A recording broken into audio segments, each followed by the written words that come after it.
اور اسی خاندان کے کچھ مریض ہیں جن کی صحت کے لیے دعا کرنے کا کہا گیا ہے۔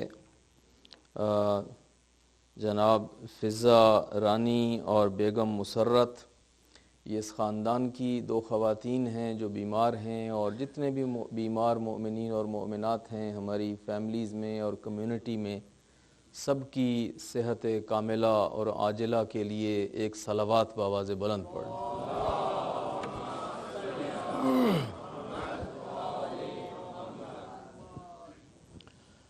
عزیزان گرامی، سلسلہ مجالس کی آج نویں مجلس ہے۔ سورہ مبارکہ البلد کی پہلی 4 آیتوں کے ضمن و ذیل میں ہماری گفتگو 2 مرحلوں سے گزر چکی ہے۔ گفتگو کا پہلا حصہ پہلی 3 مجالس پہ مشتمل تھا، اور پھر اس کے بعد دوسرا سیگمنٹ شروع ہوا جو چوتھی مجلس سے شروع ہوا، اور وہ تقریباً کل تک چلا۔ اس سیگمنٹ میں ہم نے کسی کو زخم نہیں لگایا، بلکہ اپنے زخم جو ہے وہ دکھانے کی کوشش کی ہے۔ آپ نے ہماری گفتگو توجہ سے سماعت فرمائی ہوگی۔ ہم نے خدا نخواستہ کوئی مناظرہ نہیں کیا، اور تہذیب کا اور ادب کا دامن اپنے ہاتھ سے گرنے نہیں دیا، لیکن چونکہ یہ فرش عزا ہے اور یہ شہیدوں کا ماتم ہے جو صدیوں سے ہم کرتے چلے آ رہے ہیں، اور یہ ٹھیک ہے کہ یہ ایام سیکھنے کے ہوتے ہیں، اور ان میں ہمیں درس چاہیے اور نصیحت چاہیے اور تربیت چاہیے اور دنیا جہان کی چیزیں ہمیں سیکھنا ہیں، لیکن بہرحال ہمیں ان شہیدوں کو اور ان مظلوموں کو بھی نہیں بھولنا کہ اصل میں جن کی مناسبت سے ہم یہاں پہ جمع ہوتے ہیں اور اکٹھا ہوتے ہیں۔ مشکل ہماری کمیونٹی کی یہ ہے کہ ہم یا بالکل ادھر چلے جاتے ہیں اور یا بالکل ادھر چلے جاتے ہیں۔ یا تو مجالس جو ہے وہ صرف مناظرہ اور صرف تاریخ اور صرف علی علی اور حسین حسین، اور سال بھر جو ہے وہ اسی طرح کی مجلس ہوتی رہے گی، اور کوئی بات عملی زندگی سے متعلق، انڈیویجول لائف کے متعلق، فیملی لائف کے متعلق، کمیونٹی لائف کے متعلق، نیشنل اور انٹرنیشنل ایشوز کے حوالے سے کوئی بات سننے کو نہیں ملے گی۔ لے دے کے جو ہے وہی مناظرہ، وہی تاریخ اور وہی علی علی اور حسین حسین۔ یا پھر ایک اور ایکسٹریم ہے دوسری طرف، اور وہ یہ ہے کہ ساری گفتگو درسی، تربیتی، اخلاقی، تفسیری، اور بچے کیسے پالنے ہیں، اور فیملی لائف کیا ہے، اور میرج کیا ہے، اور ڈیورس کیا ہے، اور وراثت کیا ہے، اور بزنس کیا ہے، اور طہارت کیا ہے، اور نجاست کیا ہے، اور وضو کیا ہے، اور نماز کیا ہے، اور حج کیا ہے، اور زکوٰۃ کیا ہے، اور پھر سارا محرم جو ہے اسی میں گزر گیا، اور یہ پتہ ہی نہ چلا کہ ہم نے کالے کپڑے کیوں پہنے تھے، اور یہ پتہ ہی نہ چلا کہ ہم یہاں پہ 72 جنازے لے کے بیٹھے ہوئے ہیں، اور ہم یہاں پر ان مظلوموں کی ماں کو پرسہ دینے کے لیے آئے ہیں۔ اور یہ مجلس ماتم ہے، یہ مجلس مرثیہ ہے، یہ مجلس نوحہ ہے، اور یہ ان مظلوموں کا تذکرہ ہے کہ جن کے خلاف دنیا کا ہر ستم روا رکھا گیا ہے، اور وہ ستم کوئی 1-2 دن کا نہیں تھا کہ جسے ہم ایک ایکسیڈنٹ سمجھتے ہوئے، ایک آئسولیٹڈ انسیڈنٹ سمجھتے ہوئے ہم بھول جائیں۔ یہ ستم جو ہے یہ صدیوں جاری رہا اور وہ آج تک بھی رکنے میں نہیں آ رہا۔ جہاں وفات پیغمبر سے یہ سلسلہ شروع ہوا اور پھر جنگیں، وہ جمل کی ہو، نہروان کی ہو، صفین کی ہو، پھر کربلا کا معرکہ ہو، پھر اس کے بعد قید و بند ہو سادات کا، اس کے بعد قبروں کو مسمار کرنا، کربلا کی قبروں کو ڈھا دینا، پانی چھوڑ دینا، ہل چلا دینا، اس کے بعد گریہ و ماتم پہ پابندی، اور شیعہ علماء کو شہید کرنا، شیعہ زعماء کو جلا وطن کرنا۔ شیعہ کمیونٹی کی ہسٹری جو ہے وہ ساری کی ساری ہسٹری پرسیکیوشن کی اور ظلم اور جبر کی داستان ہے، اور ہمارے ساتھ جو کچھ ہوا ہے وہ بہرحال تاریخ کا ایک بڑا دردناک باب ہے، اور وہ رکنے کو اب بھی نہیں آ رہا۔ میں اشارے کر چکا ہوں، آج دوبارہ اس کی تفصیل میں نہیں جانا چاہتا۔ اب آج بھی مڈل ایسٹ پہ نگاہ دوڑا کے دیکھیے، اب آج بھی پاکستان، افغانستان اور آس پاس کے ممالک جو ہیں ان میں جو کچھ ہو رہا ہے اس پہ نگاہ دوڑا کے دیکھیے۔ تو بہرحال ایک ایکسٹریم وہ، ایک ایکسٹریم وہ۔ محرم میں ہمارے پاس 10-12 دن اس عشرے میں ہوتے ہیں، اور پھر اس کے بعد چہلم تک ہمارے پاس مجالس ہوتی ہیں۔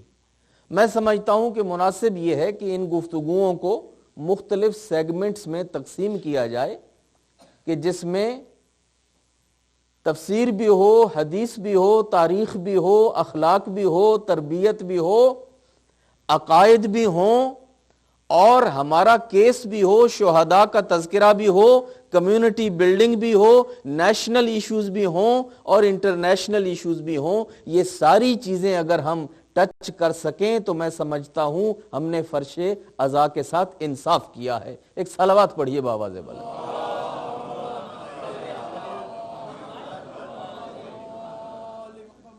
ایک جامع گفتگو جس کے اندر یہ ساری چیزیں آنا چاہیے۔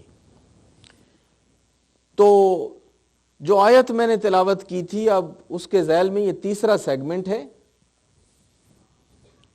اور وہ ہے کہ جب خدا نے انسان کے بارے میں یہ کہا ہے کہ لَقَدْ خَلَقْنَا الْإِنسَانَ فِي كَبَدٍ، کہ ہم نے انسان کو مشقت میں، مشکل میں، رنج میں، تکلیف میں پیدا کیا ہے۔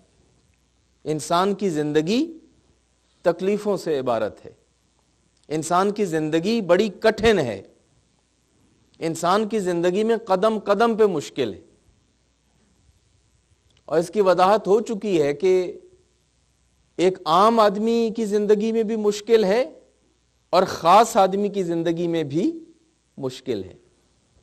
یہ عام آدمی سمجھتا ہے کہ مشکلیں صرف میرے لیے ہیں اور اس خاص آدمی کے لیے مشکل نہیں ہے، لیکن ایسا نہیں ہے۔ اس کائنات میں، اس دنیا میں جو بھی آیا ہے وہ بہرحال مشکلات کو فیس کرتا ہے، وہ ایک عام آدمی ہو یا ایون وہ سیلیبریٹی ہو، وہ ایلیٹ ہو، وہ بہت دولت مند ہو، بہت ثروت مند ہو، ایون وہ حکمران بھی ہو، بادشاہ بھی ہو، تو بہرحال مشکلات سے سامنا اس کا بھی۔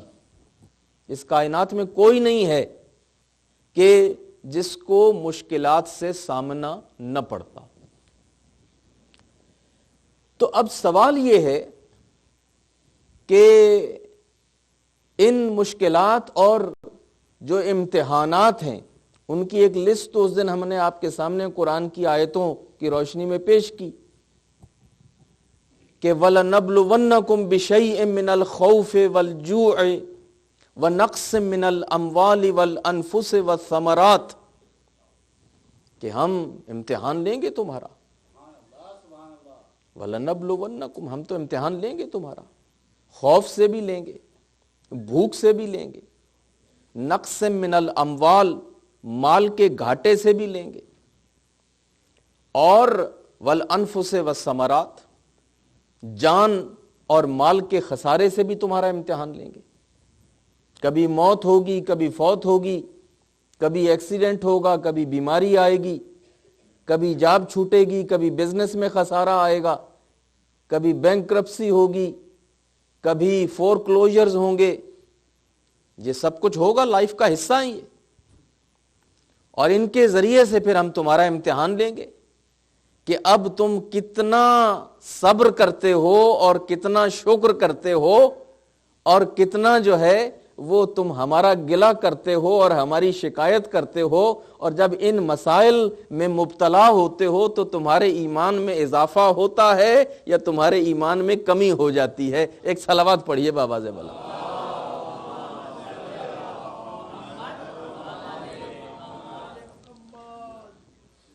چونکہ اگلی آیت تو یہ کہہ رہی ہے وَبَشِّرِ الصَّابِرِينَ الَّذِينَ إِذَا أَصَابَتْهُمْ مُصِيبَةٌ قَالُوا إِنَّا لِلَّهِ وَإِنَّا إِلَيْهِ رَاجِعُونَ، کہ ان صبر گزار بندوں کو بشارت دے دو کہ جب ان پہ کوئی مصیبت پڑتی ہے. اب مصیبت ان تمام مشکلات کی طرف ایک جامع لفظ ہے. بزنس چھوٹی، بزنس میں گھاٹا ہوا، فور کلوجر ہوا، بینکرپسی ہوئی، جاب چھوٹی، ایکسیڈنٹ ہوا، بیماری آئی، موت فوت، کسی چیز سے حادثہ، کوئی چیز اس سے واسطہ پڑا، تو کہتے کیا ہیں؟ انا للہ و انا الیہ راجعون. انا للہ و انا الیہ راجعون صرف موت کے لیے نہیں ہے، فور کلوجر کے لیے بھی ہے. انا للہ و انا الیہ راجعون بینکرپسی کے لیے بھی ہے. انا للہ و انا الیہ راجعون ایکسیڈنٹ کے لیے بھی ہے. انا للہ و انا الیہ راجعون بیماری کے لیے بھی ہے. جتنی بھی مصیبتیں ہیں، جتنے بھی امتحانات ہیں، جتنی بھی مشکلات ہیں، جس سے بھی واسطہ پڑے انا للہ و انا الیہ راجعون. ہماری تو کوئی اپنی چیز ہے ہی نہیں، ہم کس چیز کا رونا روئیں؟ ہماری اپنی کوئی شے ہو تو ہمیں اس کے کھونے پہ افسوس ہو، جس کی تھی اس نے واپس لے لی. چنانچہ روایات میں یہی بتایا جاتا ہے کہ اگر کوئی ہمسایہ آ کے تمہارے گھر میں کوئی ہیرا رکھ دے، بہت قیمتی ہیرا، اور وہ امانتاً رکھ جائے آپ کے گھر، اور آپ واقعاً امین انسان ہوں، شرط یہ ہے، اور وہ ہیرا جو ہے وہ آپ کے گھر رکھ جائے امانت کے طور پہ، اب بتائیے آپ کو اس ہیرے کے گھر رکھنے پہ کتنی خوشی ہوگی، کتنا آپ خوش ہو جائیں گے کہ آپ کے گھر میں ایک آج ہیرا آ گیا ہے، جبکہ آپ کو پتا ہے کہ یہ امانت ہے اور یہ ہمسائے کا ہے، آپ کا نہیں ہے. اور وہ ہمسایہ رہے نہ رہے، یہ امانت بہرحال پلٹ کے جانی ہے. اس کو نہیں جانی تو اس کی بیوی کو چلی جائے گی، اس کے بچوں کو چلی جائے گی، آپ کا تو ہے نہیں. تو وہ ہیرا آپ کے گھر آ گیا تو آپ خوش کوئی نہیں ہیں، اور اگلے دن اگر وہ ہمسایہ دروازے پہ آ جائے اور کہے کہ وہ جو کل میں دے کے گیا تھا وہ ذرا مجھے واپس دے دیجئے، اور آج ہیرا آپ کے گھر سے چلا گیا، تو بتائیے آپ کو کوئی افسوس ہوگا؟ کچھ افسوس ہوگا آپ کو؟ اتنا قیمتی ہیرا گھر سے چلا گیا. تو اتنے قیمتی ہیرے کے گھر سے چلے جانے پہ افسوس اس لیے نہیں ہو رہا کہ پہلے سے معلوم تھا کہ یہ میرا نہیں ہے، اس کا مالک کوئی اور ہے. تو وہ آپ کے ہاتھ میں رہے، آپ کی جیب میں رہے، آپ کے گھر میں رہے، اس سے نہ کوئی خوشی ہوتی ہے ایسی کہ انسان کو رات بھر نیند نہ آئے، اور اس کے چلے جانے پہ اتنا افسوس نہیں ہوتا کہ انسان کو پھر ہسپتال جانا پڑے، اس لیے کہ وہ کسی اور کی ملکیت ہے، امانتاً آپ کے گھر لا کے رکھا گیا تھا. تو وہ مومن کے جو واقعاً مومن ہے اور کامل الایمان مومن ہے، اس کا یہی بتایا گیا ہے کہ اللہ کی نعمتیں ملیں تو وہ شکر کرتا ہے، لیکن دل نہیں لگاتا ان چیزوں کے ساتھ اتنا زیادہ کہ کل اگر چھن جائیں تو پھر دل کے دورے پڑا کریں. وہ تیار رہتا ہے کہ جیسے یہ چیز آئی ہے یہ ہو سکتا ہے کل چلی بھی جائے، لہذا جہاں آنے پہ شکر ادا کرتا ہے ان کے چلے جانے پہ صبر بھی کرتا ہے. ایک صلوات پڑھیے باواز والا.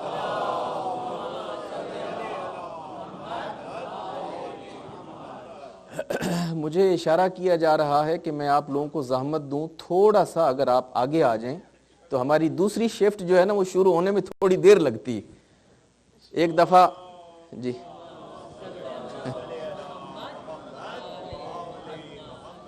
جی, اور ویسے بھی اگر آپ میرے نزدیک آ جاتے ہیں تو مجلس میں رونق میں اضافہ ہو جاتا ہے, مجھے بھی اچھا لگتا ہے اور آپ کے لیے بھی اچھا ہے. ایک صلوات بآواز بلند پڑھیے.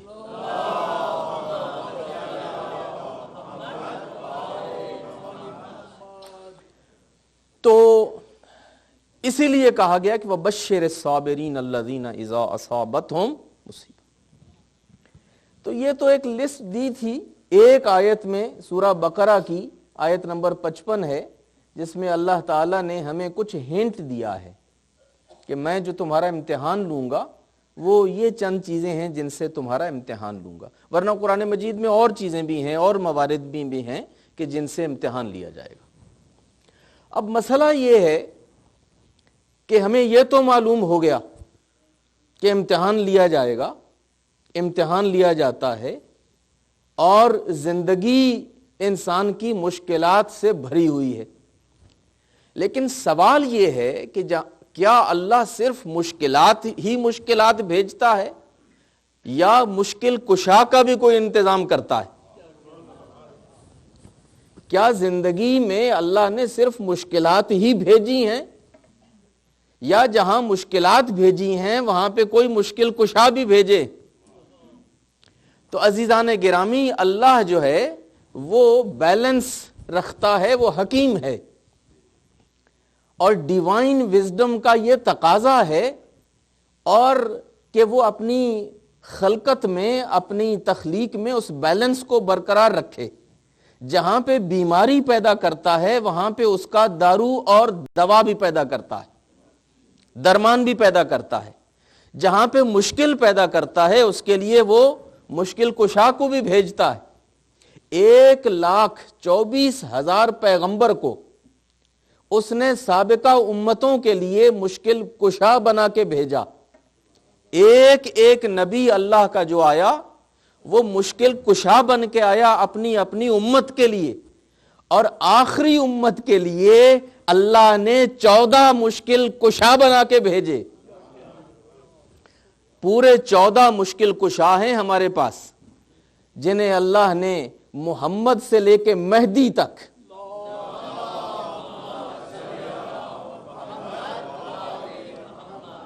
کہ جن کا کام یہ ہے کہ وہ ہمیں مشکلات سے نکالیں. جب ہم مشکلات میں گرفتار ہو جائیں, جب ہم مشکلات میں پھنس جائیں تو وہ آئیں اور ہماری مدد کریں, ہماری ہیلپ کریں اور ہمیں سکھائیں کہ ہم کس طرح سے ان مشکلات سے نکلیں.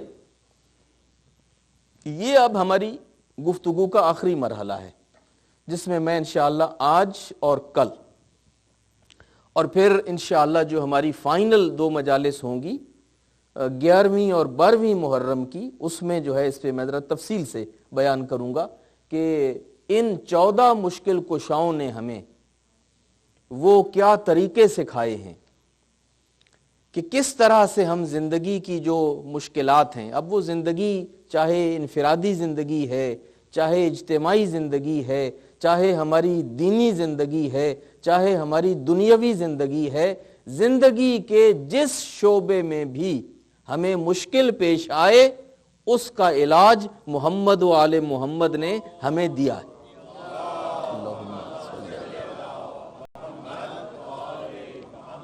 یہ ہماری خوش نصیبی کہ اللہ نے ہمیں 14 مشکل کشا دیے ہیں. آپ کو تعجب ہو رہا ہوگا کہ ہم تو عام طور پہ صرف مولا علی کو مشکل کشا کہتے تھے اور مولانا جو ہیں یہ 14 مشکل کشا کہہ رہے ہیں.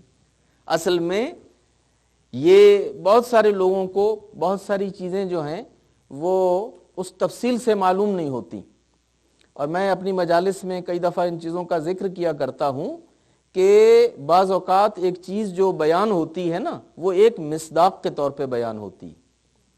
مقصد یہ نہیں ہوتا کہ مطلب اسی کے اندر منحصر ہے. میں آپ کو مثال دیتا ہوں. حدیث ہے پیغمبر کی، انا مدینۃ العلم وعلی بابھا، میں شہر علم ہوں اور علی اس کا دروازہ ہے۔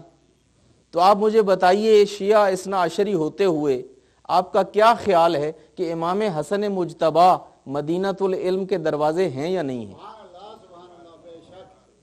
آپ کا کیا خیال ہے کہ امام حسین مدینۃ العلم کے دروازے ہیں یا نہیں ہیں؟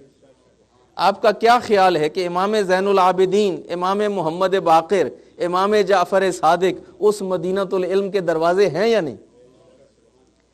اگر وہ شہر علم ہے تو جس کیپیسٹی میں علی ابن ابی طالب اس کا دروازہ ہے، امام ہوتے ہوئے، حجت خدا ہوتے ہوئے، یہ دوسرے 11 بھی امام ہیں اور حجت خدا ہیں، اور ان کی ذمہ داری بھی وہی ہے جو علی مرتضیٰ کی تھی۔ تو اگر علی مرتضیٰ امام ہونے کے ناطے سے، حجت خدا ہونے کے ناطے سے، ہادی ہونے کے ناطے سے باب و مدینۃ العلم ہیں، تو پھر 11 کے 11 امام باب و مدینۃ العلم ہیں، صرف علی مرتضیٰ نہیں ہیں، سارے کے سارے باب مدینۃ العلم ہیں۔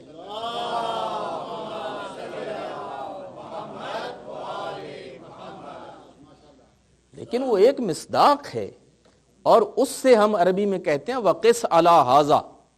وقس علی ھذا کا مطلب یہ ہے کہ اور اسی طرح سے آگے آپ خود چلے جائیے، اب ساری لسٹ بیان کرنے کی ضرورت نہیں ہے۔ انا مدینۃ العلم وعلی بابھا وحسن بابھا وحسین بابھا، اور چلیے آخر تک چلیے آپ۔ حدیث کا مطلب یہ ہے۔ اسی طرح سے یہ مشکل کشا کی بات ہے، جس کیپیسٹی میں علی مرتضیٰ مشکل کشا ہیں، تو علی کے بعد گویا کہ مشکل کشائی کا دروازہ بند ہو جائے گا، پھر دنیا والے کہاں جائیں گے، کس کے پاس جائیں گے؟ تو علی کے بعد علی حسن مجتبیٰ کو چھوڑ کے گئے کہ اب تک میں نے مشکل کشائی کی ہے، اب تو نے مشکل کشائی کرنی۔ حسن گئے تو اپنے بعد حسین کو چھوڑ کے گئے کہ اب تک میں نے مشکل کشائی کی ہے، اب تم نے مشکل کشائی کرنی ہے، اور یہ سلسلہ ایک امام سے دوسرے امام کو منتقل ہوتا جاتا ہے۔ اور آج کیوں ہم استغاثہ کرتے ہیں امام زمان کی خدمت میں؟ اس لیے کہ مشکل کشائی کا فرض اس دور میں یہ کس کے ذمہ ہے؟ یہ حضرت حجت کے ذمہ ہے، امام زمانہ کے ذمہ ہے۔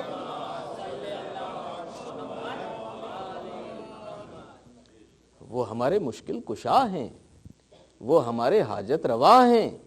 ہم اپنی حاجات، اپنی مشکلات، اپنے مصائب، اپنی مصیبتیں، اپنے درد، اپنے دکھ، اپنے جو بھی ہیں، ان کی خدمت میں پیش کرتے ہیں، اور حجت خدا ہونے کے ناطے سے وہ ان کو خدا کی بارگاہ میں پیش کرتے ہیں اور ہمارے لیے سفارش کرتے ہیں، ہمارے لیے دعا کرتے ہیں۔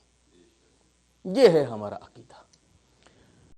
تو اللہ نے 1,24,000 نبی مشکل کشا بنا کے بھیجا سابقہ امتوں کے لیے، اور پورے 14 مشکل کشا بنا کے بھیجے ہیں ہم امت محمدی کے لیے۔ اور اگر آپ کو یہ تھوڑا اور سمجھنے میں دقت ہو رہی ہے تو میں ایک مثال آپ کو امام صادق کے الفاظ میں دے دیتا ہوں۔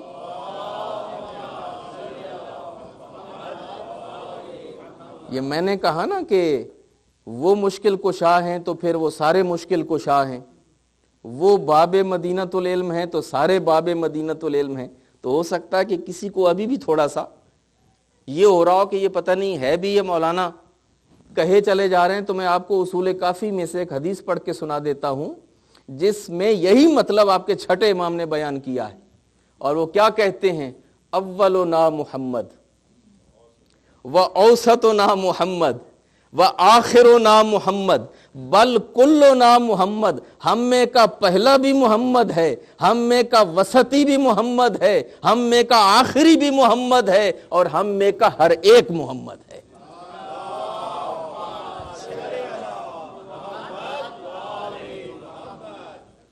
ہم سارے محمد ہیں اور 14 کے 14 محمد ہیں، اس لیے کہ سب کے سب عنوان ایک ہی ہے، اور وہ کیا ہے؟ حجت خدا، ہادی برحق، نمائندہ الہی، معلم الہی، یہ اس منصب میں آ کے پھر وہ سارے کے سارے نور واحد ہو جاتے ہیں. پھر نور واحد ہے، پھر ایک حقیقت ہے، اور پھر اس میں کوئی امتیاز نہیں ہے کہ یہ کون سا محمد ہے، وہ کون سا محمد ہے، پتہ ہی نہیں چلتا. اور اگر دیکھنا ہو کہ یہ کیسے پتہ نہیں چلتا، جب یہ اکٹھے ہو جاتے ہیں تو جب چادر کے نیچے تھے نا تو وہ روز کے آنے والا بھی نہیں پہچان سکا تھا. وہ پوچھنا پڑا اسے، خدایا یہ چادر کے نیچے کون ہے؟ وَمَنْ هُمْ تحت الکساء، یہ چادر کے نیچے کون ہے؟ جبریل تو ان کو پہچانتا ہے، تو ہر روز ان کے صحن میں جاتا ہے. کہا الگ الگ ہوتے تھے، آج سارے کے سارے اکٹھے ہیں. چادر کے نیچے جب اکٹھے ہو جاتے ہیں تو پھر نہیں پتا چلتا کہ کون کون ہے، سارے کے سارے محمد ہیں. یہ نور واحد ہیں. عزیزان گرامی، ان کی حقیقت بھی ایک ہے، ان کی ماہیت بھی ایک ہے، ان کا مقام بھی ایک ہے، ان کی منزلت بھی ایک ہے، اور یہ ایک ہیں اور صحیح معنوں میں ایک ہیں. یہی وجہ ہے کہ ان میں کوئی فرق نہیں ہے. سوال کرنے والے نے سوال کیا تھا، مولا کئی دفعہ حدیث یاد ہوتی ہے، اصول کافی میں لکھا ہے، حدیث یاد ہوتی ہے کہ آپ میں سے کسی ایک کا فرمان ہے، آپ میں سے کسی ایک نے کہا ہے، مگر یاد نہیں ہوتا. جب ہم کوٹ کر رہے ہوتے ہیں، نقل کر رہے ہوتے ہیں کہ آپ کے نانا نے بتائی تھی، آپ کے بابا نے بتائی تھی، آپ نے کہی تھی، آپ کے دادا نے کہی تھی، ہم اس وقت کیا کریں؟ کسی کی طرف نسبت دے سکیں. معصوم نے کہا اگر یقین ہو کہ وہ ہماری طرف سے ہے اور ہمارے خاندان کی طرف سے ہے اور ہم میں سے کسی ایک سے ہے تو پھر تمہیں کوئی پریشانی نہیں ہونی چاہیے. جس کی طرف مرضی نسبت دے دو، کلامنا واحد. ہم دیکھنے میں جتنے بھی نظر آئیں مگر ہمارا کلام ایک ہی ہوتا ہے. ہماری حدیث ہمارے بابا کی حدیث اور ہمارے بابا کی حدیث ہماری حدیث.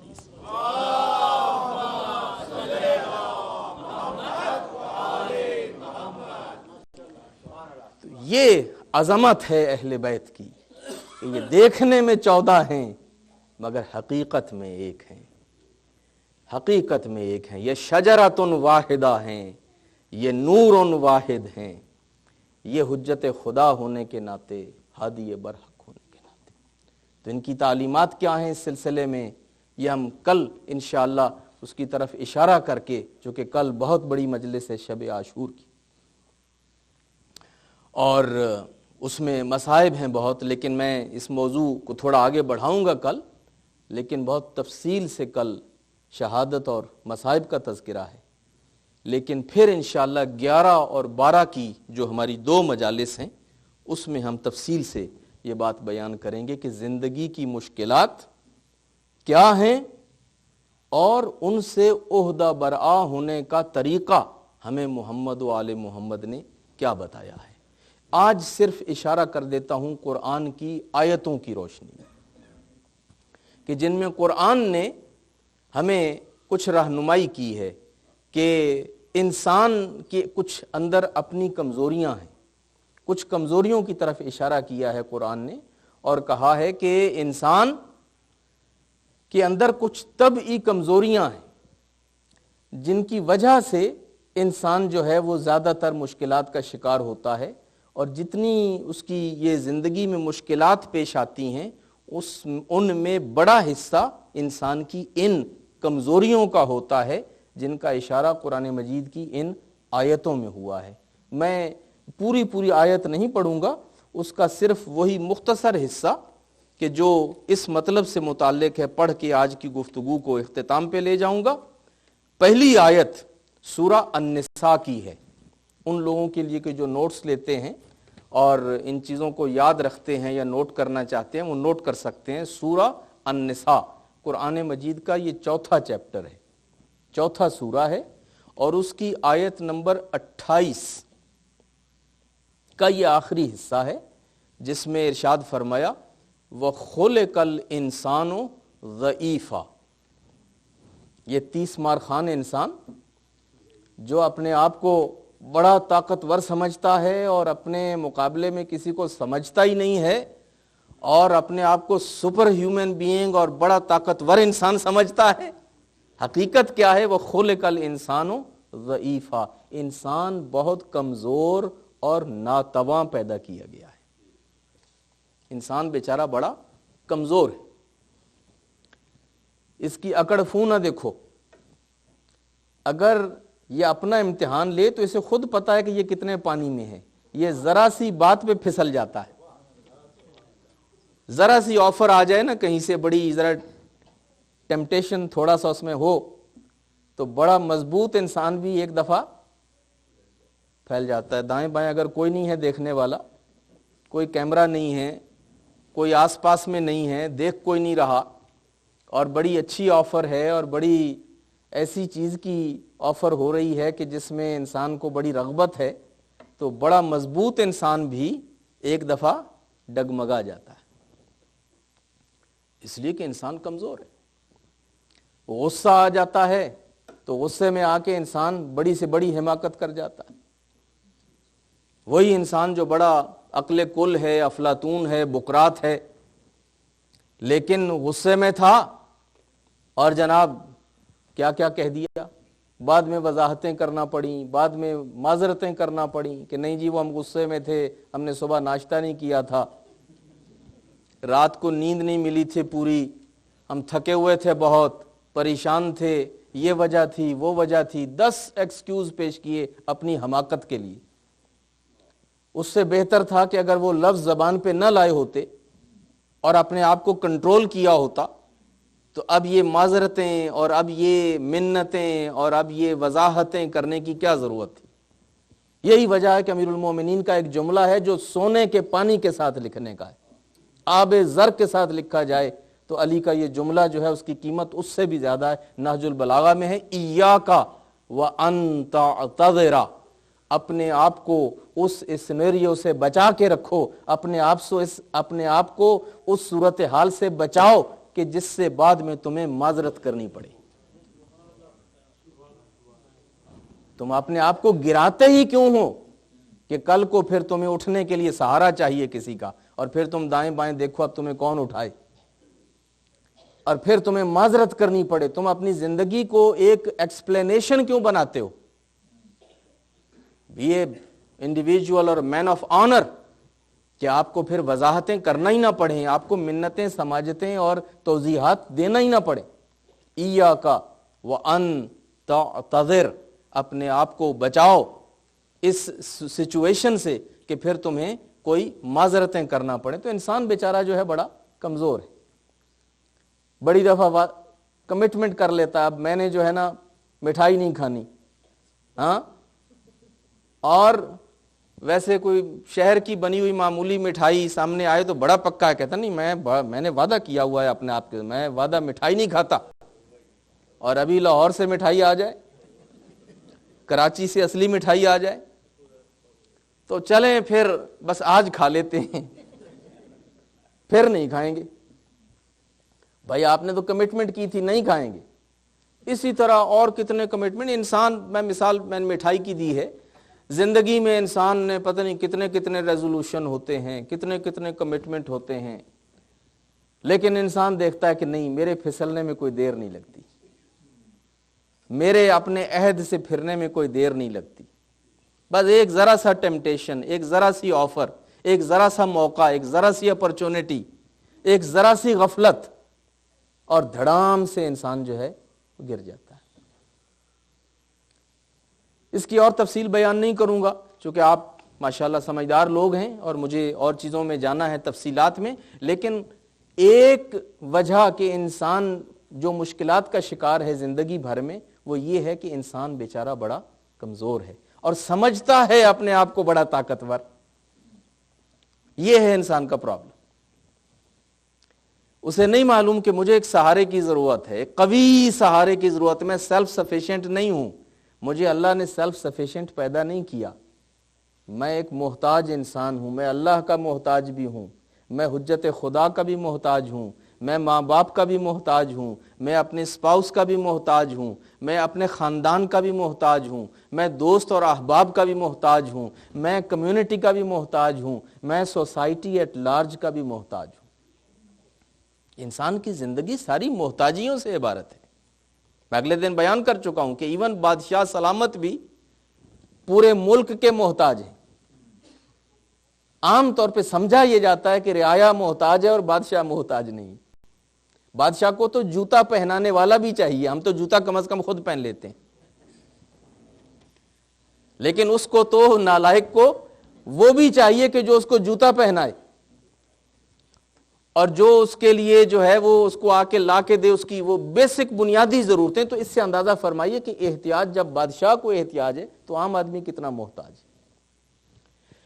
تو انسان کی بہت ساری پریشانیوں کا باعث یہ ہے کہ انسان کمزور ہے اور سمجھتا اپنے آپ کو بہت طاقتور اور تیس مار خان ہے. پھر اس کے بعد فرمایا سورہ الاحزاب میں آیت نمبر 72 ہے سورہ الاحزاب کی، انہو کان ظلوما جہولا. انسان جو ہے بہت ظالم ہے اور بہت جاہل ہے. اب یہ کوئی اور کہہ رہا ہوتا تو ہم کہتے کہ بھئی پتہ نہیں اسے کیا پتا، مگر یہ کہہ وہ رہا ہے کہ جس نے انسان کو خلق کیا ہے، جو علیم بذات صدور ہے، جس نے انسان کو پیدا کیا ہے، جو انسان کی فطرت اور انسان کی نس نس اور رگ رگ سے واقف، اور اتنا واقف ہے کہ انسان خود اپنے آپ سے اتنا واقف نہیں. وہ یہ کہہ رہا ہے کہ انسان کیا ہے؟ ظلومن جہولا. ظلم کرتا ہے اپنے اوپر، دوسروں پہ بھی، اپنے اوپر بھی. اپنے حق میں بھی ظلم کرتا ہے اور دوسروں کے حق میں بھی ظلم کرتا ہے. اپنے پہ ظلم کرے گا تو مشکل میں پھنسے گا، دوسروں پہ ظلم کرے گا تو مشکل میں پھنسے گا. اور پھر یہ ہے کہ بہت پرلے درجے کا جاہل ہے. جہول جو ہے نا، جاہل سے بڑے کو کہتے ہیں. جاہل عربی میں جاہل ایک لفظ ہے، اور پھر جاہل سے جو بڑا جاہل ہوتا ہے اسے عربی میں کہتے ہیں جہول. یہ فعول کا جو وزن ہے یہ مبالغے کا ہے. جیسے صادق سے صدوق ہے، آپ کے ہاں شیخ صدوق ہے نا، تو وہ صادق سے مبالغے کا صیغہ صدوق ہے. تو اسی طرح جاہل سے بڑا جاہل جہول. اللہ کہتا ہے تم صرف جاہل ہی نہیں ہو، تم پرلے درجے کے جاہل ہو. اور اگر تمہیں گھمنڈ ہے کہ تمہارے پاس بڑا علم ہے اور تم نے بڑا علم سیکھا ہے اور تمہارے پاس تو بڑی معلومات ہیں اور بڑی ڈگریز ہیں، تو قرآن کی آیت کہتی وما اوتیتم من العلم الا قلیلا، کہ اے حضرت انسان تمہیں علم جو دیا گیا ہے نا وہ بہت تھوڑا علم دیا گیا ہے. الا قلیلا، قلیل. تمہاری جہالت جو ہے اور تمہارے علم کے درمیان کوئی نسبت ہی نہیں. وما اوتیتم من العلم الا قلیلا، علم تمہیں جو دیا گیا بہت قلیل ہے. اب اندازہ فرمائیے کہ یہ قلیل علم جو ہے انسان کا، اس سے فائدہ اٹھاتے ہوئے انسان نے کائنات میں کتنا بڑا انقلاب برپا کر دیا ہے. کشتیاں بنا لی، جہاز بنا لیے، ٹرین بنا لی، بس بنا لی، دوائی، ہسپتال. اس کے بعد آپ دیکھیے کیمرہ، کمپیوٹر، لیپ ٹاپ، اب یہ نئی نئی ڈیوائسز جن کے ہمیں تو اب نام بھی نہیں آتے، نئی سے نئی بن کے آ رہی ہیں. یہ سب کرشمے یہ کس چیز کے ہیں؟ علم قلیل کے ہیں. وما اوتیتم من العلم الا قلیلا. اس قلیل علم سے انسان ہواؤں میں اڑنے لگا اور ہواؤں سے فضا میں چلا گیا، چاند پہ چلا گیا، اب مریخ تک پہنچ گیا. یہ کتنا کرشمہ ہے اس اوتیتم من العلم الا قلیلا. تو جس کے پاس کم علم تھا، کم علم ہوتا ہے، وہ اس کے سہارے سے فضا تک اور ستارے تک چلا جاتا ہے، اور جس کے پاس زیادہ علم ہو پھر وہ ستارے کو اپنے گھر کے دروازے پہ بلا لیتا ہے.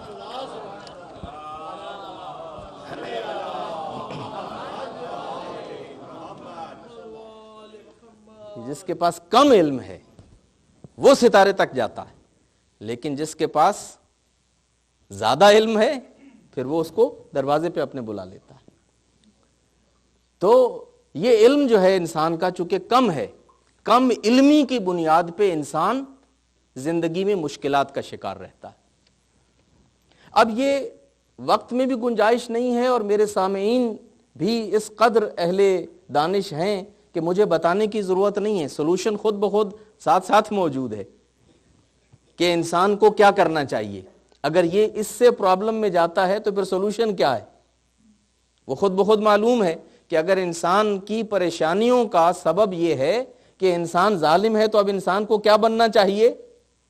عادل بننا چاہیے اور ظلم سے کنارہ کشی اختیار کرنا چاہیے۔ اگر جہالت کی وجہ سے پریشانیوں میں ہے تو پھر انسان کو کیا کرنا چاہیے؟ جہالت سے اپنا دامن چھڑانا چاہیے اور علم کی طرف جانا چاہیے اور علم سیکھنا چاہیے، تاکہ انسان جب عادل ہوگا اور جب انسان عالم ہوگا تو پھر مشکلات میں نہیں رہے گا، بلکہ مشکل کشاؤں کی کیٹیگری میں جانا شروع کر دے گا۔ پھر انسان جو ہے وہ کم از کم وہ مشکل کشا تو نہیں بنے گا اس لیول کا، لیکن انہی کے نقش قدم پہ چلتے ہوئے ایک چھوٹے لیول پہ، محلی لیول پہ، لوکل لیول پہ وہ بھی مشکل کشا بن جائے گا، اپنے گھر والوں کا مشکل کشا بن جائے گا، اپنی کمیونٹی والوں کا مشکل کشا بن جائے گا، چھوٹی چھوٹی مشکلات میں۔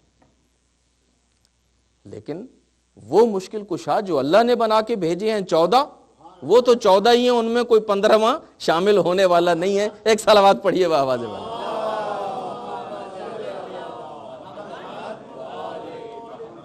تیسری آیت سورہ الاسراء، سورہ الاسراء یا سورہ بنی اسرائیل، جس میں اللہ انسان کی ایک اور کمزوری کی طرف اشارہ کر رہا ہے، اور وہ کیا ہے؟ آیت نمبر 11 ہے، وَكَانَ الْإِنسَانُ عَجُولًا۔ یہ حضرت انسان جلد باز بھی بہت ہیں، ان کو صبر بالکل نہیں آتا۔ وَكَانَ الْإِنسَانُ عَجُولًا، یہ بالکل ہتھیلی پہ سرسوں جمانے کے قائل ہیں، یہ جھٹ پٹ کے قائل ہیں۔ یہ کہتے ہیں کہ جو کام ابھی سال کے بعد ہونا ہے وہ آج ہی کیوں نہ ہو جائے، جو کام کل ہونا ہے وہ آج ہونا چاہیے، فوراً ہونا چاہیے۔ تو انسان کو جلد بازی جو ہے بعض اوقات وہ مشکلات میں ڈالتی۔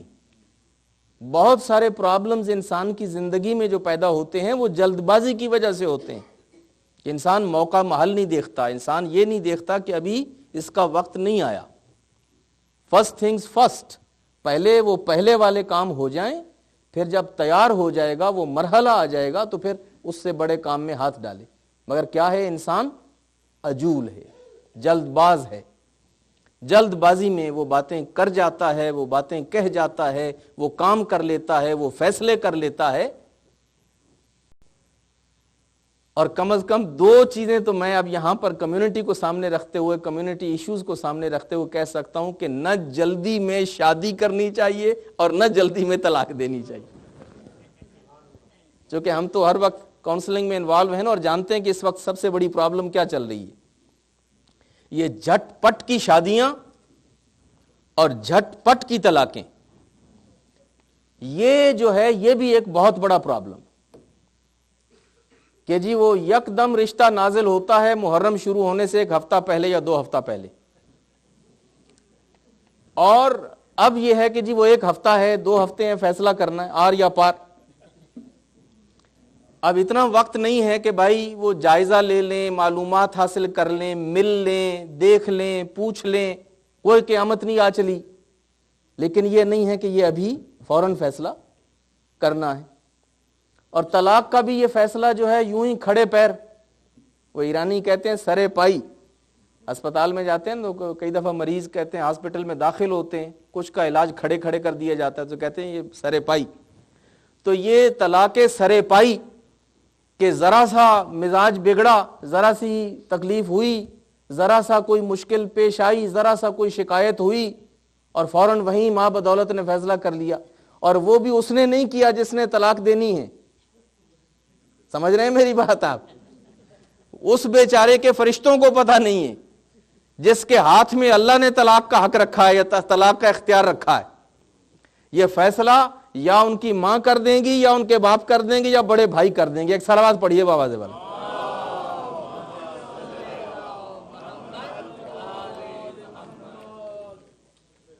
بڑے بھائی صاحب نے فیصلہ صادر کر دیا، ہمیں نہیں چاہیے یہ، ہم طلاق دیتے ہیں۔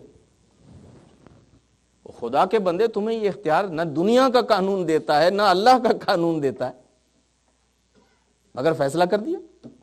باپ کو یہ اختیار کس نے دیا ہے کہ وہ اپنی بیٹی، اپنے بیٹے کی جو بیوی ہے اس کو فورس کرے اور اس کا طلاق کا صیغہ جاری کر دے یا طلاق کا حکم دے دے؟ اس کا ڈومین ہی نہیں ہے۔ باپ کا یہ اس سے کیا مطلب ہے؟ لیکن یہ ہوتا ہے، اور باپ صاحب کہتے ہیں بھی اب چوائس یہ ہے کہ یا تو بیوی کو طلاق دو یا پھر ہمارے گھر سے خود نکل جاؤ، اور ہمارا تمہارا کوئی تعلق نہیں، ہمارا تمہارا کوئی آپس میں آگ کر دوں گا، ہمارے گھر سے تمہارا کوئی مطلب نہیں۔ اور پھر یہ ذرا ذرا سی باتوں پہ، تو یہ میں نے 2 مثالیں آپ کو دیں، لیکن انسان زندگی میں اور بھی اس قسم کے 100 کام ہیں جو جلد بازی میں کرتا ہے اور پھر مشکل میں پھنستا۔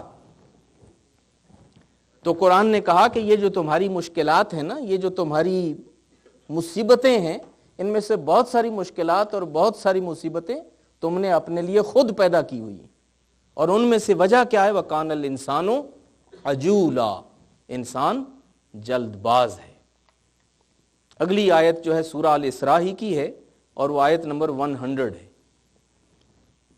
جس میں خدا کہتا ہے وَكَانَ الْإِنسَانُ قَتُورًا۔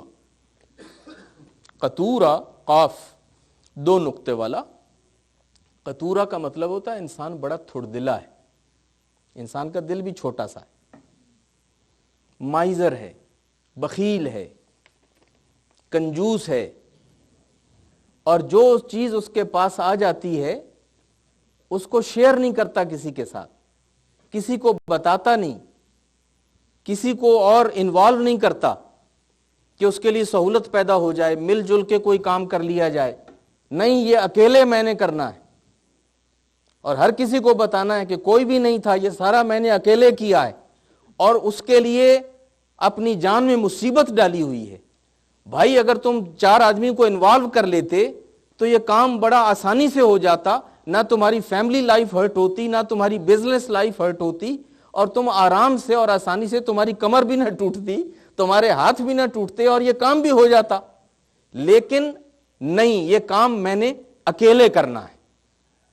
کوئی فخر ہو وہ میں نے اکیلے حاصل کرنا ہے، کوئی اعزاز ہو میں نے اکیلے حاصل کرنا ہے، کوئی بڑا کام ہو وہ میں نے اکیلے کرنا ہے۔ تو قرآن کہتا ہے کہ انسان اتنا چھوٹے دل کا ہے کہ اس میں اتنا نہیں ہے کہ وہ دوسروں کو اپنے ساتھ شامل کر لے، اپنے ساتھ ملا لے، اور اپنے ریسورسز بھی شیئر کرے، اپنے پینز بھی شیئر کرے، اور جو اس کے پرابلمز ہیں ان کو بھی شیئر کرے۔ اور جب شیئر کرتا ہے انسان تو پھر مشکلات سے نکل جاتا ہے۔ لیکن کیا ہے کہ انسان تھڑ دلا ہے، کوئی چیز کسی کو دینے کے لیے تیار نہیں، اور اپنا اس میں پڑا ہوا ہے۔ اور آخری چیز جو آج اس میں بیان کر رہا ہوں، اور وہ یہ ہے سورہ الکہف کی آیت نمبر 54 ہے، 54۔ اس میں کیا ہے؟ وَكَانَ الْإِنسَانُ أَكْثَرَ شَيْءٍ جَدَلًا۔ وَكَانَ الْإِنسَانُ أَكْثَرَ شَيْءٍ جَدَلًا۔ انسان پوری کائنات کے اندر سب سے زیادہ جھگڑالو ہے، آرگیومنٹ کرنے کا اسے بڑا شوق ہے، بحث کرنے کا اسے بڑا کریز ہے، اور بات بات پہ بحث کرے گا، بات بات پہ جھگڑا کرے گا، بات بات پہ آرگیومنٹ کرے گا، بات بات پہ ثابت کرے گا کہ حق وہی ہے جو میں کہہ رہا ہوں، اور سچ وہی ہے جو میں بتا رہا ہوں، اور ساری چیز کا صحیح علم صرف میرے پاس ہے۔ اور پھر اس کے بعد اور مختلف جو ایشوز ہیں ان کے اوپر بھی لڑائی ہے۔ تو انسان جب جھگڑوں میں پڑ جاتا ہے، بحثوں میں پڑ جاتا ہے، تو پھر ظاہر ہے کہ پریشانیوں میں اضافہ ہوتا ہے۔ اسی سے پھر آگے بائیکاٹ ہوتے ہیں، اسی سے دوستیاں ٹوٹتی ہیں، اسی سے تعلقات میں خراش پیدا ہوتی ہے، اسی سے آگے جنگ و جدال شروع ہوتا ہے، اسی سے آگے انسان حق اور انصاف کے راستے سے ہٹ جاتا ہے۔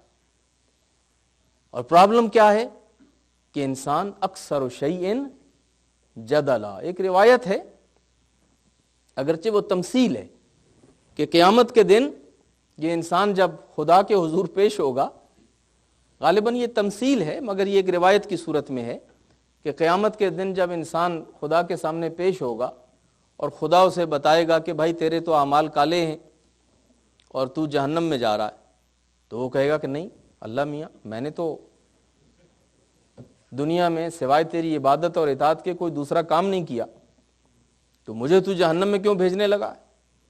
تو اللہ کہے گا کہ بھائی یہ دیکھو، یہ نامہ اعمال میں تو یہی لکھا ہوا ہے، اطاعت اور عبادت تو کوئی نہیں لکھی ہوئی۔ وہ کہے گا نہیں میں نہیں مانتا، یہ پتہ نہیں کس نے لکھ دی ہے، یہ میری کتاب کسی غلط آدمی نے رپورٹ لکھ دی ہے، ڈائری لکھ دی ہے، میں تو عبادت ہی کرتا رہا تیری، اور عبادت ہی کرتا رہا۔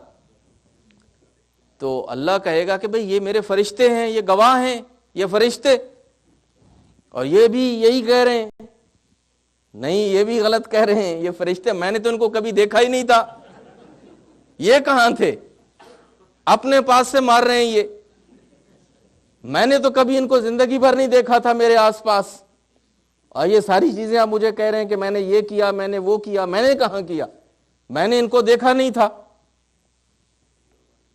پھر جب وہ فرشتوں کا بھی منکر ہو جائے گا تو پھر اس موقع پہ ہے کہ اللہ کہے گا کہ اچھا ٹھیک ہے، اب میں تیری زبان کو کر رہا ہوں بند، اب تیرے اپنے ہاتھ، تیرے اپنے پیر، تیرا اپنا جسم، تیرا اپنا بدن جو ہے وہ گواہی دے گا کہ تو نے کیا کیا اور تو نے کیا نہیں کیا۔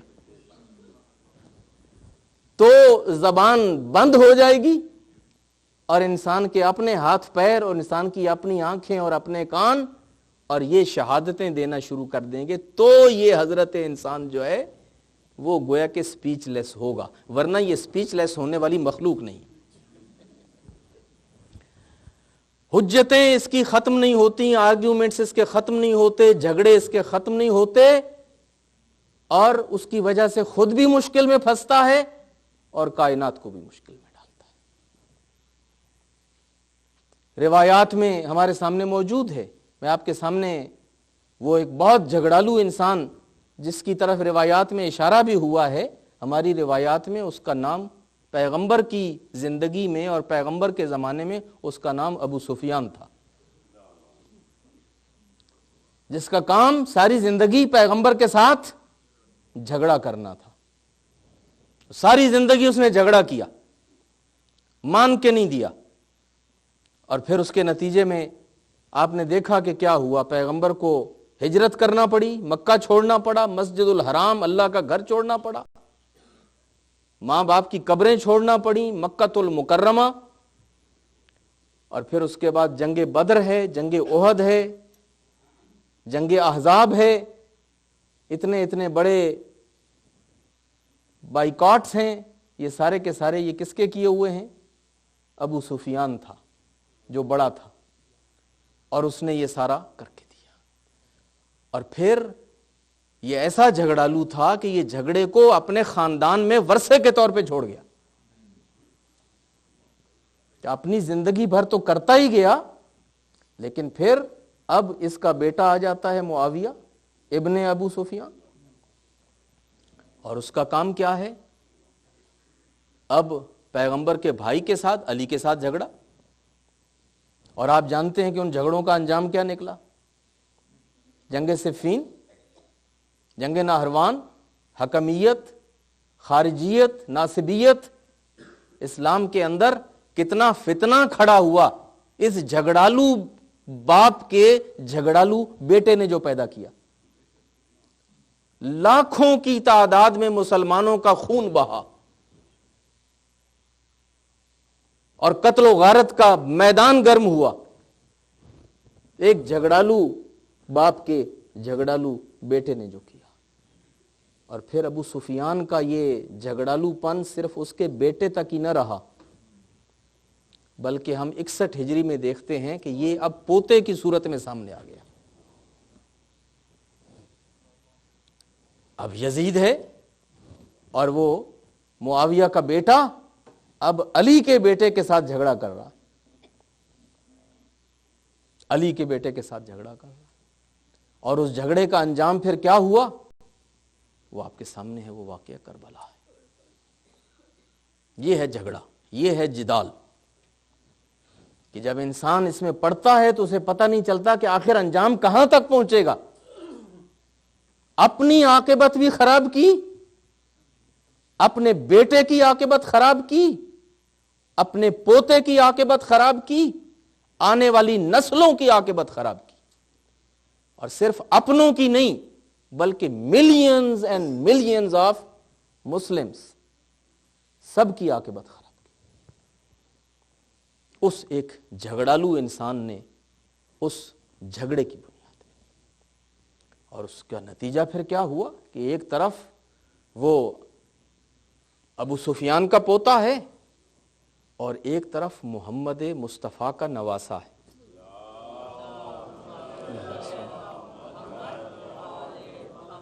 ایک طرف معاویہ کا بیٹا ہے اور ایک طرف علی اور فاطمہ کا بیٹا ہے۔ ایک طرف ہند جگر خار کا پوتا ہے اور ایک طرف خدیجۃ الکبریٰ کا نواسا ہے۔ دنیا والو آؤ ذرا دیکھو تو صحیح کہ اس طرف کون ہے اور اس طرف کون ہے، یہ کون ہے اور وہ کون ہے، اس کی گردن میں کس کا خون دوڑ رہا ہے، اس کی گردن میں کس کا خون دوڑ رہا ہے، اس کے جسم میں کس کا شیر ہے، کس کا دودھ ہے، اس کے جسم میں اور بدن میں کس کا دودھ ہے۔ عزیزان گرامی، یہ ہے انسان، اور فائنلی انسان اس انجام کو پہنچتا ہے۔ آج آپ اکٹھے ہوئے ہیں اسی واقعے کے تناظر میں، وہی جھگڑا جو آج سے 1400 سال پہلے ہوا تقریباً، اس کے اثرات آج بھی عالم اسلام پہ پڑ رہے ہیں، آج بھی عالم اسلام کے اوپر پڑ رہے ہیں۔ کربلا کی اندر شب عاشور مولا بیٹھے ہوئے تھے، اور مولا نے اپنے اصحاب کو اکٹھا کیا اور ان کو بتایا کہ کل کے دن کیا ہونے والا ہے۔ میں یہ تفصیل کل بیان کروں گا، لیکن اس میں جب مولا نے کہا نا کہ میں اپنی بیعت اٹھا رہا ہوں اور جو جانا چاہتا ہے چلا جائے، مجھے چھوڑ کے چلا جائے، تاریخ بتاتی ہے سب سے پہلے 2 جوان اٹھے تھے، اور دونوں نے تلواریں جو ہیں اپنی گردن پہ رکھی ہوئی تھیں۔ ایک قمر بنی ہاشم تھا، ام البنین کا چاند تھا، اور ایک ام لیلہ کا بیٹا علی اکبر تھا۔ بابا یہ آپ کیا کہہ رہے ہیں؟ یعنی ہم آپ کو یہاں چھوڑ کے چلے جائیں؟ آپ چاہتے ہیں کہ آپ کے بعد زندگی کے چند دن ہم اور جی لیں؟ مگر حسین کے بعد زندگی اور جینے کا مطلب کیا ہے؟ اور ہم خدا کو کیا منہ دکھائیں گے، اور کل آپ کی ماں فاطمہ زہرا سلام اللہ علیہا کو منہ کیا دکھائیں گے؟ قمر بنی ہاشم کو بھی تسلی دی، علی اکبر کو بھی تسلی۔ عاشورہ آیا، عاشورے کے دن جہاد شروع ہوا۔ آپ جانتے ہیں جب تک اصحاب تھے، آخری صحابی تک نے حسین کو اہل بیت میں سے کسی کو میدان میں نہیں بھیجنے دیا۔ بوڑھے صحابی تھے، بوڑھے صحابی، جنہوں نے اپنی کمر میں جو ہے وہ پٹکا باندھ کے اپنی کمر کو سیدھا کیا۔ اتنے بوڑھے صحابی بھی تھے کہ جن کی بھویں جو ہیں اب وہ اتنی لٹک چکی تھیں کہ وہ ان کی آنکھوں پہ آ گئی تھیں، تو رومال باندھ کے یوں کر کے انہوں نے اپنا بھووں کو اوپر کیا تاکہ آنکھیں جو ہیں سامنے دیکھتی رہیں۔ لیکن انہوں نے کہا کہ جب تک ہم زندہ ہیں فاطمہ کا کوئی بیٹا میدان میں نہیں جائے گا۔ قربانیاں پیش کی ایک ایک نے چل کے۔ لیکن دوستو جب سارے انصار اور جب سارے اصحاب شہید ہو چکے نا، تو مقتل بتاتی ہے کہ سب سے پہلے جو جوان علی کے سامنے جو جوان آیا ہے نا حسین سے اجازت لینے کے لیے، تاریخ اس کا نام علی اکبر بتاتی ہے۔ علی اکبر سب سے پہلے آتے ہیں، کہتے ہیں مولا بس اب آپ کے انصار شہید ہو چکے، خاندان میں سے سب سے پہلے آپ کا بیٹا جائے گا۔ اب حسین جیسا باپ ہو اور علی اکبر جیسا بیٹا ہو، اور پھر کربلا جیسا جہاد ہو، تو اب اندازہ فرمائیے کہ امام کی حالت کیا ہوگی. نہ روک سکتے ہیں اور نہ اتنی آسانی سے موت کی جوان بیٹے کو اجازت دے سکتے. کہا بیٹا پہلے جاؤ خیمے میں جا کے اپنی ماں سے، پھوپھی سے، بہنوں سے اجازت لے لو، اور جب وہاں سے اجازت مل جائے تو پھر میرے پاس آ جاؤ. علی اکبر سر کو جھکائے ہوئے خیمے میں داخل ہوئے اور پھوپھی کی خدمت میں آئے، ام المس بنے ہوئے. کہا بیٹا اب زینب کے پاس دینے کو کچھ نہیں ہے، مجھ سے کچھ سوچ کے مانگنا جو مانگنا. کہا پھوپھی اماں میں اور کچھ نہیں مانگنے آیا، موت کی اجازت مانگنے آیا ہوں. کہا میرے بیٹے زندگی بھر میں نے تمہارا خیال رکھا اور میں نے تمہارے معاملات کو دیکھا، لیکن بیٹا اب موت کا سوال ہے. پہلے ماں کے پاس جا، پہلے ماں کے پاس جاؤ، ماں سے اجازت لو. موت کی اجازت ماں دے گی بیٹا، پھوپھی نہیں دے گی. روتے روتے علی اکبر آ گئے ام لیلہ کے خیمے میں، ماں کی خدمت میں آئے. ماں نے دیکھا علی اکبر سوالی بن کے کھڑے ہیں. علی اکبر نے کبھی ماں سے سوال ہی نہیں کیا تھا. علی اکبر کی تو زندگی پھوپھی کے ساتھ تھی، پھوپھی نے بڑا کیا تھا، جو بھی سوال کرتے تھے پھوپھی سے کرتے تھے. آج ماں کے سامنے آئے، ماں حیران، بیٹا کیوں آئے ہو؟ کہا کچھ مانگنے آیا ہوں. کہا تم نے تو مجھ سے کبھی کچھ نہیں مانگا تھا، آج مانگنے بھی آئے ہو تو آج آئے ہو کربلا کے اندر. کہا اماں مانگنے آیا ہوں، مگر جو چیز مانگنے آیا ہوں وہ بڑی سخت ہے، میں آپ سے امید کرتا ہوں آپ مجھے اجازت دیں گی. کہا بیٹا مانگو. کہا اماں موت کی اجازت مانگنے آیا ہوں، موت کی اجازت مانگنے آیا ہوں. موت کا نام سنا نا تو ام لیلہ نے کہا کہ بیٹا آؤ تھوڑی دیر کے لیے میری گود میں بیٹھ جاؤ، تھوڑی دیر کے لیے میری گود میں بیٹھ جاؤ، ماں تم سے دو باتیں کر لے. کہا اماں میں جوان ہوں، آپ ضعیفہ ہیں، ایک جوان ایک ضعیفہ کی گود میں کیسے بیٹھے؟ کہا تم جوان ہوگے تو زینب کے لیے ہوگے، میرے لیے تو بچے ہو، آج میرے لیے دوبارہ پیدا ہوئے ہو، آؤ 2 لمحے کے لیے ماں کے پاس بیٹھ. علی اکبر بیٹھ گئے، علی اکبر بیٹھ گئے ماں کی گود میں، ماں کی گود کے بالکل ساتھ بیٹھ گئے، سر رکھ دیا ماں کی گود میں. ماں نے کہا علی اکبر میں نے تو کچھ اور خواب دیکھے تھے. علی اکبر مائیں بچے پیدا ہوتے ہیں وہ کچھ خواب دیکھنا شروع کر دیتی ہیں. علی اکبر تیرا 18 سال کا سن ہے، 18 سال کا جوان بیٹا، اور ماں کی تو حسرتیں کچھ اور تھیں، لیکن علی اکبر کچھ اور نہ سمجھنا. رات خواب میں میں سیدہ فاطمہ زہرا کو تمہیں حوالے کر چکی ہوں، بیٹا میں اجازت دے چکی ہوں. میں نے صرف تمہارا بوسہ لینے کے لیے تمہیں کہا تھا اپنے سر کو میری گود میں رکھ دو تاکہ ضعیفہ تمہارے بوسے، تمہاری پیشانی کے بوسے، تمہارے گال و رخسار کے بوسے لے سکے. لیکن علی اکبر اجازت تو میں نے رات ہی کو دے دی تھی جب میں نے فاطمہ زہرا کو خواب میں دیکھا تھا، اور بی بی نے آ کے ایک بی بی سے کہا تھا دیکھو کل میرے حسین پہ اپنے بیٹے پیارے نہ کرنا، دیکھو کل میرے حسین سے اپنے بیٹوں کو پیارا نہ کرنا. ہم نے بی بی کو اجازت دے دی. ہم نے کہا بی بی ہمارے بچے کیا ہیں، ہمارے بچے کیا اور ان کی اوقات کیا، 1000 علی اکبر ہوں تو ایک حسین پہ قربان کیے جا سکتے ہیں. ایک مرتبہ جب ماں نے اجازت دے دی نا تو علی اکبر کو حوصلہ ہو گیا.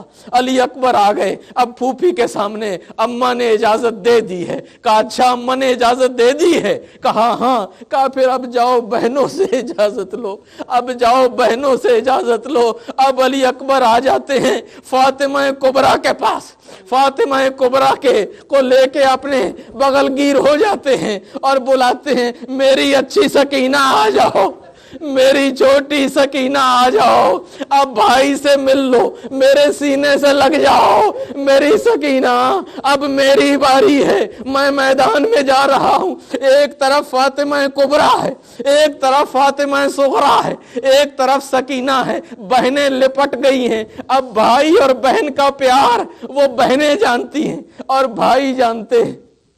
ایک مرتبہ بچیاں لپٹ گئیں، آ کے انہوں نے اپنے بھائی کے بوسے لیے، اپنے بھائی کے چہرے کو دیکھا، اپنے بھائی کے ہاتھ کو چوما اور اس کے بعد اپنے بھائی کو اجازت دی۔ آنکھوں میں آنسو ہیں، زبان پہ آ ہے، مگر علی اکبر کو اجازت ملتی ہے۔ علی اکبر پھوپھیوں کی خدمت میں آ جاتا ہے۔ ایک طرف زینب کھڑی ہے، ایک طرف ام کلثوم کھڑی ہیں، دونوں علی اکبر کے بوسے لیتی ہیں اور پھر دروازے پہ لا کے بیٹے کو کہتی ہیں بیٹا الوداع۔ اور مقتل کی کتابوں میں لکھا ہے کہ علی اکبر جب خیمے سے نکلے تھے نا تو یوں لگتا تھا جیسے کسی گھر کے اندر سے جنازہ نکل رہا ہو، جیسے کسی گھر کے اندر سے جنازہ نکل رہا ہو، یوں علی اکبر خیمے کے اندر سے باہر نکلے اور آ کے باپ کے سامنے کھڑے ہو گئے اور کہا بابا اب میں بیویوں سے اجازت لے کے آ گیا، بابا اب مجھے اجازت دیجئے۔ اب بابا نے بیٹے کو دیکھا، بیٹے کے سراپا کو دیکھا اور پھر اس کے بعد خدا سے ایک بات کی، آسمان کی طرف حسین نے چہرہ کیا اور کہا اللہم اشہد علی ہؤلاء القوم، اے میرے خدایا گواہ رہنا اب وہ جوان جا رہا ہے جو اشبہ الناس خلقن و خلقن و منطقن بے رسولک، اب وہ جوان جا رہا ہے کہ جو پوری کائنات میں تیرے رسول کے ساتھ سب سے زیادہ شبیہ تھا۔ ہم جب بھی نانا رسول اللہ کی زیارت کرنا چاہتے تھے ہم علی اکبر کے چہرے کو دیکھ لیتے تھے۔ آج تیرے رسول کی صورت بھی، آج تیرے رسول کی سیرت بھی، آج تیرے رسول کی شکل بھی اور شبیہ بھی ہمیں چھوڑ کے جا رہی ہے۔ یہ کہنے کے بعد حسین آئے اور حسین نے اپنے بیٹے کو گھوڑے پہ سوار کیا، اپنے بیٹے کو گھوڑے پہ سوار کیا۔ سوار کرنے کے بعد اب بوڑھا باپ اپنے جوان بیٹے کو گھوڑے پہ سوار کر چکا اور کہا بیٹا خدا حافظ، بیٹا خدا حافظ۔ اب جب خدا حافظ کہا اور اکبر گھوڑے پہ چڑھے اور گھوڑے کو لے کے چلے، جب پیچھے مڑ کے دیکھا کمر جھکی ہوئی ہے اور بوڑھا باپ پیچھے پیچھے آ رہا ہے۔ مڑ کے دیکھا بابا آپ نے تو اجازت دے دی تھی، آپ پیچھے پیچھے کیوں آ رہے ہیں؟ حسین نے زبان حال سے کہا ہوگا اکبر تو بوڑھا ہوتا اور تیرا کوئی جوان بیٹا ہوتا اور وہ اس طرح سے موت کی اجازت لے کے جا رہا ہوتا، اکبر تجھے پتہ چلتا باپ کس طرح اجازت دیتے ہیں اور کس طرح جا کے پھر وہ کرسی پہ بیٹھ سکتے ہیں۔ ایک مرتبہ حسین نے دعا کی، حسین نے دعا کی اور علی اکبر کو میدان میں بھیجا۔ علی اکبر میدان میں چلے گئے، علی اکبر میدان میں چلے گئے۔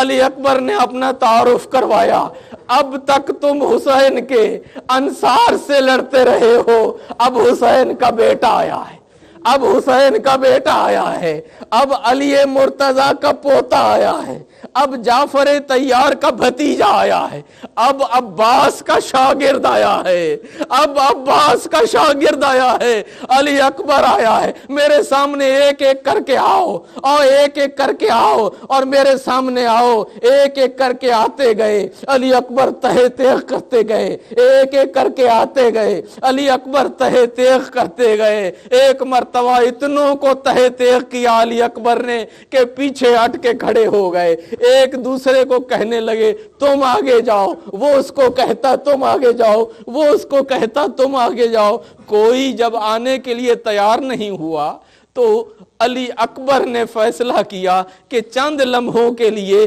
ایک مرتبہ جا کے بوڑھے باپ کو ایک مرتبہ پھر مل کے آ جاؤں۔ علی اکبر واپس آتے ہیں، علی اکبر واپس آتے ہیں، باپ کے سامنے کھڑے ہو جاتے ہیں اور کہتے ہیں بابا مجھے بڑی پیاس لگی ہے، بابا بلا کی گرمی ہے، اور بابا یہ جو اسلحہ پہن رکھا ہے اور یہ جو جنگ ہوئی ہے اس سے میری زبان کانٹا بن چکی ہے، بابا کیا پانی کا ایک گھونٹ مل سکتا ہے؟ پانی کا ایک گھونٹ مل سکتا ہے؟ عزیزو، حسین کی اب حالت کو تصور کرو، حسین جیسا چاہنے والا باپ ہو اور علی اکبر جیسا بیٹا سامنے کھڑا ہو اور پانی کے ایک گھونٹ کا سوال ہو۔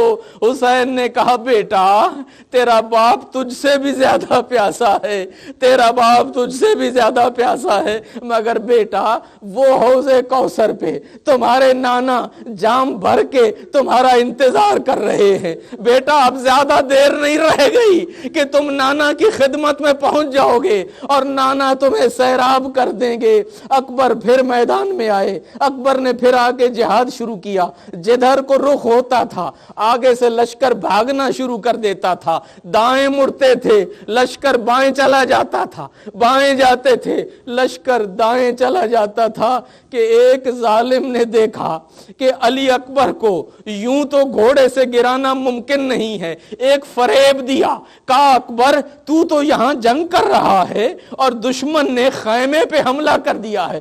بس علی اکبر نے مڑ کے خیمے کی طرف دیکھا کہ اس نے ایک برچھی کا وار کر دیا، برچھی کا وار کرنا تھا، علی اکبر گھوڑے پہ جھولنے لگے، علی اکبر گھوڑے پہ جھولے اور پھر علی اکبر زمین پہ گر جاتے ہیں، آواز دیتے ہیں بابا میرا سلام آخر، بابا میرا سلام آخر۔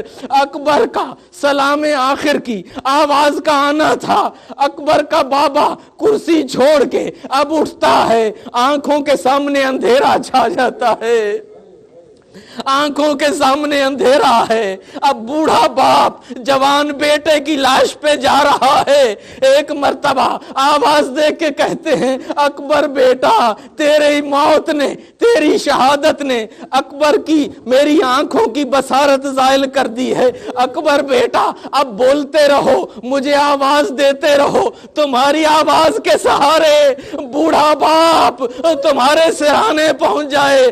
اکبر نے بلانا شروع کیا، حسین چلتے گئے، کئی مرتبہ حسین راستے میں گرے ہیں، کئی مرتبہ حسین کو ٹھوکر لگی ہے اور پھر گرتے پڑتے حسین اکبر کے سرہانے پہنچتے ہیں، اکبر کے سرہانے پہنچے، اکبر کے سر کو اپنی گود میں رکھا، میرے لال میں آ گیا، میرے لال میں پہنچ گیا، اکبر میں آ گیا۔ اور ایک مرتبہ جو حسین نے دیکھا، اکبر نے ایک ہاتھ اپنے سینے پہ رکھا ہوا ہے، اپنے سینے پہ رکھا ہوا ہے، اور درد کی شدت میں اکبر کبھی پاؤں پھیلاتے اور کبھی پاؤں سمیٹتے، کبھی پاؤں پھیلاتے کبھی پاؤں سمیٹتے ہیں۔ حسین نے کہا اکبر بیٹا یہ سینے پہ ہاتھ کیوں رکھا ہوا ہے اور یہ پاؤں کو کیوں سمیٹتے ہو اور کیوں پھیلاتے ہو؟ کہا بابا ظالم نے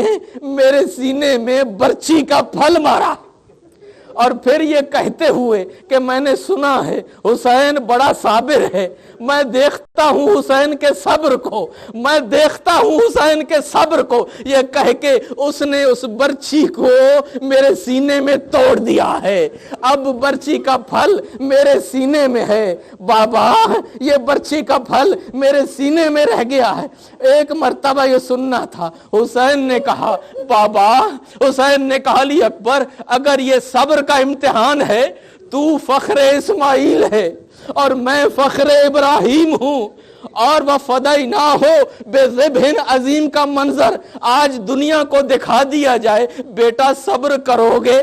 بابا تمہارے سینے سے برچھی کے پھل کو نکال لے۔ ایک مرتبہ سننا تھا، فخر اسماعیل بیٹے نے کہا بابا تو فخر ابراہیم ہے، میں فخر اسماعیل ہوں، اسماعیل کی آنکھوں پہ پٹی باندھی گئی تھی، اسماعیل کے ہاتھ اور پیر باندھے گئے تھے، میری آنکھوں پہ پٹی باندھنے کی کوئی ضرورت نہیں ہے بابا، میرے ہاتھوں کو باندھنے کی ضرورت نہیں ہے، میرے پیروں کو باندھنے کی ضرورت نہیں ہے بابا، آپ اس پھل کو نکالیے، بس دیکھنا تھا۔ اب غریب کربلا نے کیا کیا عزیزو، اپنا ایک گھٹنا حسین نے یوں ریگے کربلا پہ رکھا، ایک گھٹنا حسین کا یوں ہوا میں ہے، حسین نے ایک ہاتھ زمین پہ ٹیکا، ایک بیٹے کے سینے پہ رکھا، اور یوں برچی کو ہاتھ لگنا تھا، علی اکبر کا لاشا تڑپ گیا، علی اکبر کا لاشا تڑپ گیا۔ جب لاشا تڑپ گیا حسین نے کہا بیٹا درد تو ہے مگر اس پھل کو نکالوں کیسے؟ کہا بابا نکالیے۔ اب ایک مرتبہ پھر حسین نے ایک ہاتھ زمین پہ ٹیکا، ایک ہاتھ پھل میں ڈالا، انا للہ و انا الیہ راجعون کہا، اس پھل کو باہر نکالا، وہ پھل تو نکل آیا مگر اکبر کا کلیجہ اسی پھل کے ساتھ باہر نکل آیا۔ اکبر کی روح پرواز کر گئی، انا للہ و انا الیہ راجعون۔ پروردگار ہماری اس قلیل سی عبادت کو قبول و منظور فرما۔ پروردگار تجھے واسطہ علی اکبر کا اور ان کے خون بے گناہی کا، پروردگار بانیان مجلس کی دعاؤں کو مستجاب فرما، ان کی حاجات کو پورا فرما، جو سپانسرز ہیں پروردگار ان کی مشکلات کو برطرف فرما، ان کے بزنس میں رزق و روزی میں برکت پیدا فرما، مرحومین کی مغفرت فرما، مریضوں کو شفائے کامل و عاجل عطا فرما، جتنے بھی مومنین و مومنات فرش عذاب پہ حاضر ہوئے ہیں پروردگار سب کی دعاؤں کو مستجاب فرما، حاجات کو پورا فرما، مشکلات کو برطرف فرما، مریضوں کو شفائے کامل و عاجل عطا فرما، مرحومین کی مغفرت فرما، ہمارے بچوں اور جوانوں کی حفاظت فرما۔ پروردگار عزاداروں کو سوائے غم حسین کے اور کوئی غم نہ دینا، اور پروردگار سب کو تمام مصائب اور حوادث زمانہ سے محفوظ رکھنا۔ سلطان عادل کا جلد ظہور فرما۔ ماتم حسین۔